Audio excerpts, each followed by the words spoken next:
Well, a positive COVID-19 case shuts down an entire precinct in the Baltimore City Police Department. Rachel Card live outside of the Southwest District Force that's now been reopened. But Rachel, the force is losing officers. That's right, Nicole. This entire building was shut down, and that's more than 100 men and women who were sent home to self-quarantine. Now, you'll see that there's other vehicles parked out here. People from the department are coming to fill in some of those shifts. But a law enforcement advocate that we spoke to said the department should plan on losing up to 20% of its police force by the time the coronavirus pandemic is over. After another Baltimore City police officer tests positive for the coronavirus, this building and all the vehicles assigned to the district on Font Hill Avenue closed Saturday evening for a deep clean and disinfection. There's no question that this presents a serious threat to the public safety of the city. Jason Johnson, former Baltimore Deputy Police Commissioner, says the department needs to prepare to lose up to 20% of its police force. That's, I think, a number that you have to plan for. You really want to hope it's less than that.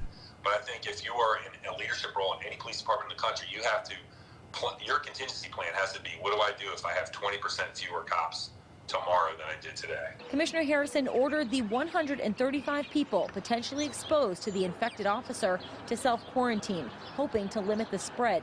Johnson says this is putting a strain on the understaffed department, and outside help is not an option. The city won't be able to rely on that this time. Every jurisdiction is focused on its own needs, and there won't be a lot of backup available from outside of Baltimore. Johnson hopes training officers on the spread of the virus, new screening practices, personal protective equipment, and new policing techniques could protect officers and keep them on the street. I think we have some of the prevention in place already, the social distancing, and sort of as a culture, we're pretty much trying to stay home as much as we can. We're good about hand washing and things of that nature. And, hopefully the spread won't be like it was in New York, but certainly they got to be ready. Right now, there are at least 8 positive cases in the city police department, and more than 200 officers are off the streets in quarantine.